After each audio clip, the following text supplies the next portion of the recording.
Salithuse abaningi igqwama elisha liphumela obala ngengoma yalo-ke esemgangathweni ngokwesihloko nje iyodwa. Kuthiwa-ke lifeaturishe uNomcebo njengoba lisho nalo ngokusobala. NoNomcebo futhi ephumele ngokusobala ukuthi-ke yeyi uShephy ejezini. Igqwama elisha liphostile emva kwama-hour amabili liphostile lisho-ke lithi yeyi uyakwazi uShephy ejezini into ekotelayo. Uzokhumbula-ke mntana sekhaya ukuthi omunye wabalandeli balo uke wakuveza ngokusobala ukuthi uKhuzani indlela asephuphe ngayo akusavumi ukuthi aphume la abehambe khona. Gijima ama-podcast ehambe echaza ukuthi njengamanje engena ey'ndabeni zegqwama elisha, kanti-ke lona aliyingeni inhlobo iy'ndaba zalo. Uze waphumela obala ngokuthi yeyi ubone ngokusobala ukuthi-ke uma ngabe-ke umthandeni ekuthinta uyaphupha kanti uyabusiseka, kodwa-ke futhi uma ngabe esekuyekile uphinde uphuphe engazi ukuthi awukaze ube khona.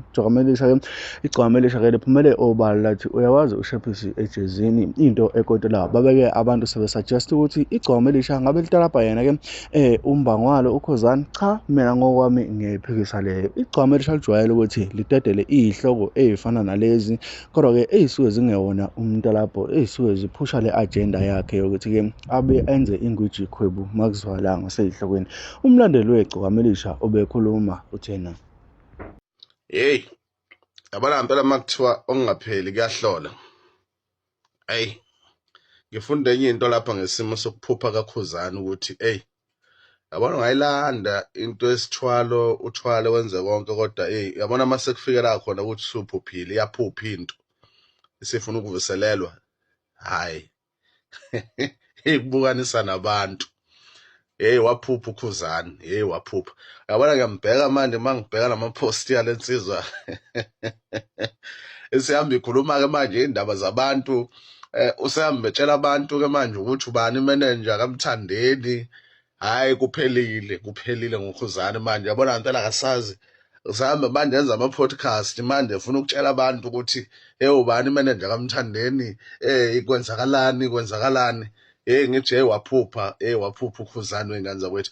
Yabona-ke manje weMthandeni ngibonile ukuthi ngempela ngifunda enye into ngoMthandeni. Yabona uMthandeni uma kwakuthinta uyaduma.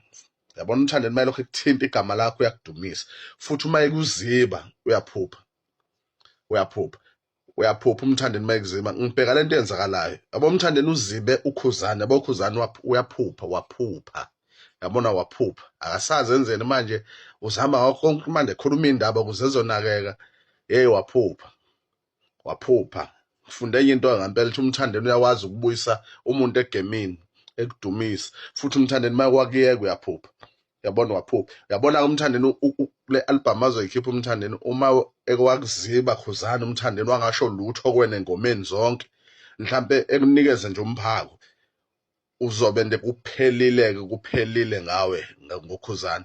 Yabona kuphelile. Yabona nasengomeni kuphelile nje, akusekho lutho. Waphupha. Ngifunda enye into-ke manje ukuthi ngempela uMthandeni uma ekuyeka uyaphupha.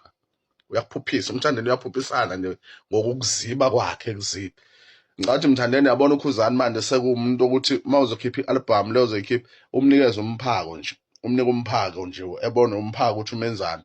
Umyeke nje wena ungasho lutho kuyena umzibe nje kanje, umnikeze nomphako nje ukuthi hayi akube umphako ozoyithintela yena lapho nalapho nje.